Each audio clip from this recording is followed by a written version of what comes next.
Assalamualaikum warahmatullahi wabarakatuh. Saya Fadila Zara Putri, mahasiswi Ilmu Komunikasi semester 9, konsentrasi PR.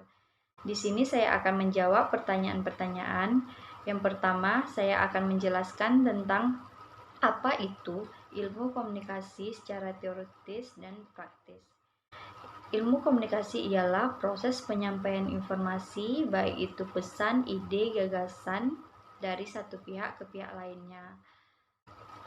Fungsi komunikasi itu ialah yang pertama sebagai alat kendali, yaitu sebagai alat kendali itu penyampaian aturan yang harus dipilih. Yang kedua itu sebagai alat motivasi.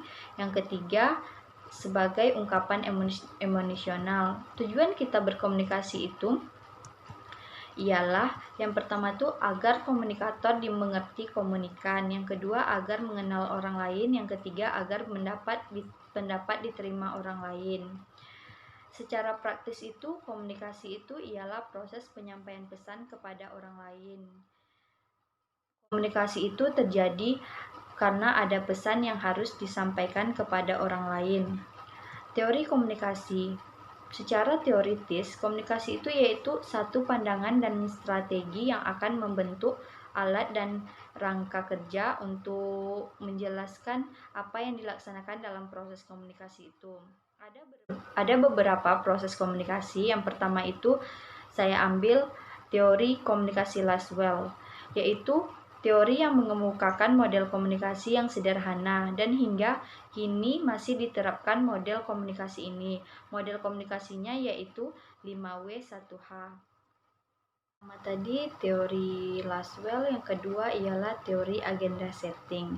Teori agenda setting ini ialah bahwa media memberi tekanan pada suatu peristiwa, maka media tersebut akan mempengaruhi publik atau masyarakat menganggap peristiwa tersebut penting. Jadi apa yang dianggap masyarakat itu peristiwa tersebut penting, berarti media tersebut juga penting bagi masyarakat. Berarti dalam hal ini media memiliki efek yang sangat kuat bagi masyarakat. Yang ketiga itu teori komunikasi humanisme. Teori komunikasi humanisme itu ialah menekankan pada pembagian pengawasan dan tanggung jawab bersama.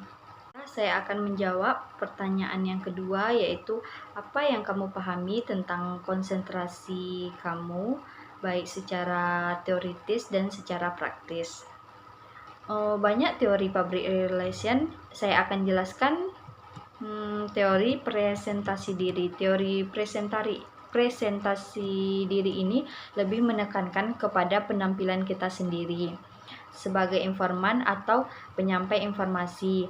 Hal ini pada umumnya lebih diperhatikan pada seorang promotor, presenter, public relation ketika menyampaikan atau mempresentasikan sesuatu kepada receiver atau audiens.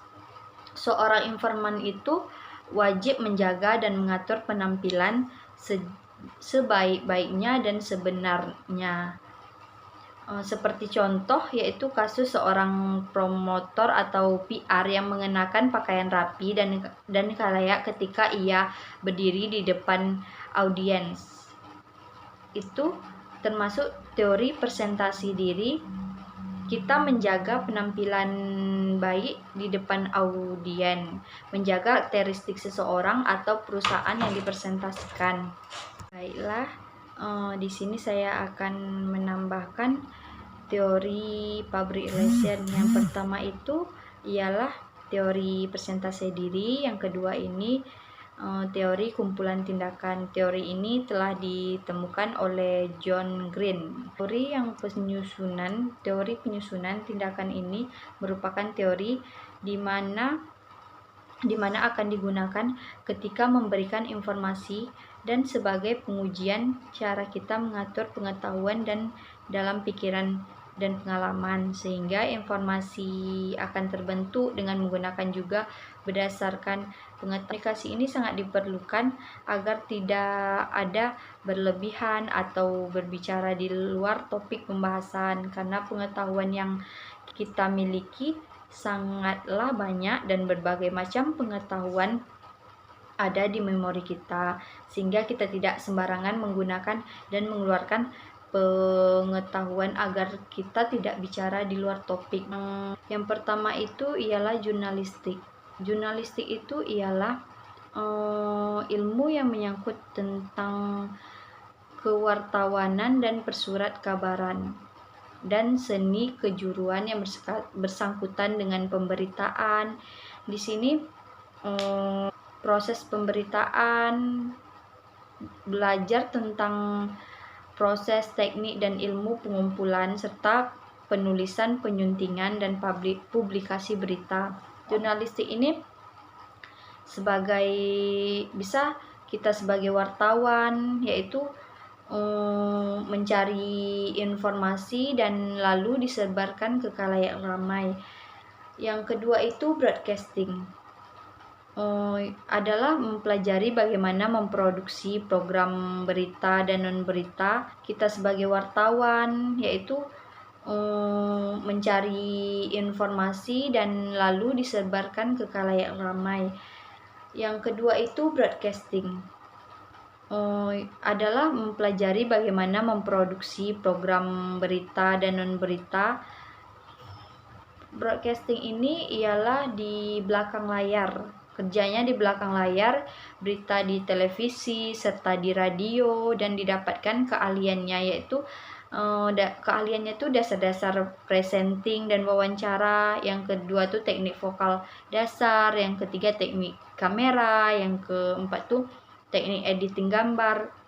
Di sini jurnalistik itu ada jenis-jenisnya. Yang pertama tuh cetak, elektronik, online. Kalau cetak itu bisa seperti koran. Kalau broadcasting ini kerjanya yaitu di belakang layar. Kita memegang kamera. Baiklah, hanya ini yang dapat saya sampaikan, dan saya sudahi dengan wabillahi taufiq wal hidayah. Wassalamualaikum warahmatullahi wabarakatuh.